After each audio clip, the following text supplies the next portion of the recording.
Hi everyone, my name is Tara Lynn Rayburn. I'm broadcasting from Portland, Oregon, and here to talk about critical race theory.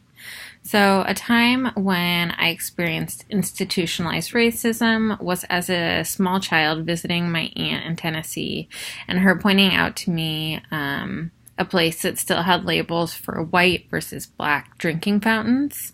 What makes this an example of institutionalized racism is that she was very nonchalant about it. She had previous exposure and had grown up in the South during the Civil Rights Movement. And so she was more desensitized to this sort of environment in comparison to me growing up in the Northwest. It was really shocking. So just how our perceptions were different from that because of our societal experiences. As an adult, I've experienced someone thinking that I was racist because I set a boundary with them, and we had different skin colors. And because of this and whatever their past experiences had been, they perceived this as me being racist. I remember feeling super angry at the time and disrespected. Now I see that their own perception and experience really altered their filter and how they saw that experience. I do think that being white definitely brings privilege in certain capacities. And I've seen that based on education and through hearing the experience of friends who are biracial. However, I think that as a social worker, it's really our job to be aware of those disparities and privileges. And that way we can just best serve our clients and, acknowledge what's real and let them have time to share about that process for them. The first example that I listed is from the industry versus inferiority stage. However, I think a lot of my maternal family lived in Georgia during the Civil Rights Movement, and so the topic of racism and how it impacted them and their life was brought up a lot, probably a lot more than other children my age that were living in the Northwest at the time. The second event described was more in adulthood and would be in the identity versus role confusion stage.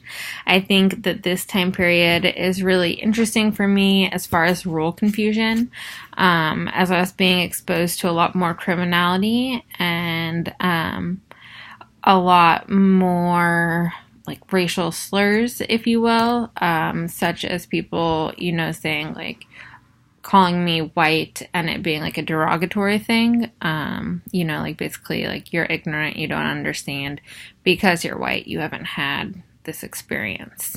This is really significant for my learning because on one hand, in that life stage, I really wanted the approval of other people around me. And on the other, I experienced something that many people experience on a daily basis because of racism. Now I am thankful that I had that experience, but also saddened that the context and interaction was necessary to understand the pain that people are constantly facing. I was 19 at the time of the incident, so I think about how this sort of experience can impact people on a daily basis, from the time that they're cognizant and are aware of those comments in adolescence and through young adulthood, and how that impacts self-perception. So one thing that stood out to me was from Koliovsky, Weaver, and Constant Huggins' journal on critical race theory, opportunities for application in social work practice and policy. and how it pointed out that many modalities that are used by therapists make the assumption that they are applicable across all culture and race lines. And they go on to point out that, quote, most mental health interventions are designed and tested via university or lab settings where most participants are upper and middle class. This results in, unquote.